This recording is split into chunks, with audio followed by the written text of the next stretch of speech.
চোখ রাখবো পরবর্তী খবরে। মহিলা বিজেপির সমর্থকের উপর হামলার অভিযোগ। আবারও জানাবো, মহিলা বিজেপি সমর্থকের উপর হামলার অভিযোগের তীর স্থানীয় দুষ্কৃতীদের দিকে। দক্ষিণ 24 পরগনার সাগর বিধানসভা এলাকার ঘটনা। সাগর থানায় লিখিত অভিযোগ দায়ের আক্রান্তের পরিবারের। এই ঘটনায় শুরু হয়েছে রাজনৈতিক চাপানোতর।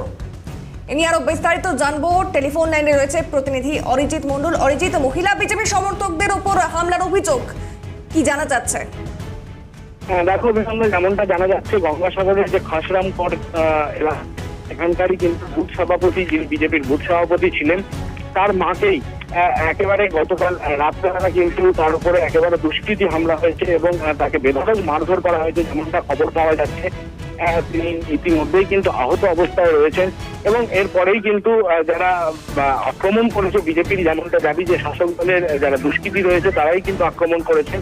কারণ এই যে প্রমীলা দেবী, যার ছেলে কিন্তু ওই এলাকারই বিজেপির বুথ সভাপতি, যে কারণের জন্যই তাকে মারধর করা হয়, এমনটাই কিন্তু অভিযোগ পাওয়া যাচ্ছে।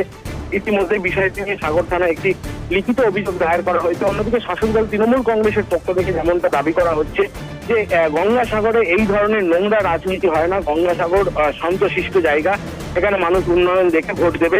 এটা বিজেপির গোষ্ঠী কন্দলের মিথ্যা অভিযোগ ছাড়া অন্য কোনো কিছুই না। বিনন্দা, বেশ ধন্যবাদ অরিজিৎ। আমরা শুনবো আক্রান্ত এবং তার পরিবার কি বলছে।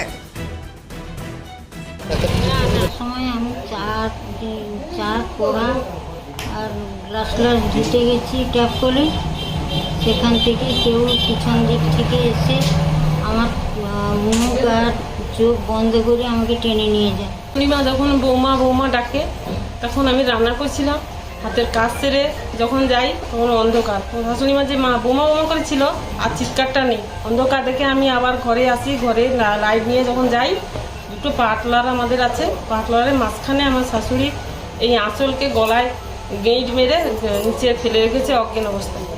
আপনার কি মনে হয় বিজেপি করার অপরাধে এই ঘটনা ঘটেছে? হ্যাঁ, আমার তো এই মনে হয়। মহিলা বিজেপির সমর্থকের ওপর হামলার অভিযোগ। বিজেপি নেতা কি বলছে বিষয়ে শুনবো।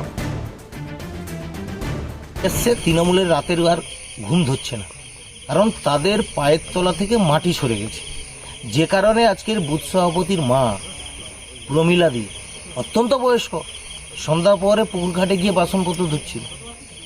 আর তৃণমূলের কিছু দুষ্কৃতী তারাই ঘটনাটা ঘটিয়েছে বলে আমার মনে হয়, কারণ তৃণমূল ছাড়া এরকম সন্ত্রাস কেউ করতে পারে না। ওই বয়স্ক বৃদ্ধ মহিলাকে ধাক্কা মেরে মাটিতে ফেলে গলা টিপে মারার চেষ্টা করছিল শুধু বুথ সভাপতির মা হওয়ার দরুন। বিজেপি করার অপরাধ এই করে এলাকায় একটা সন্ত্রাস তৈরি করার সৃষ্টি করছে। এ করে কিছু লাভ হবে না। চোখ রাখবো পরবর্তী খবরে। প্রাতঃভ্রমণে বেরিয়ে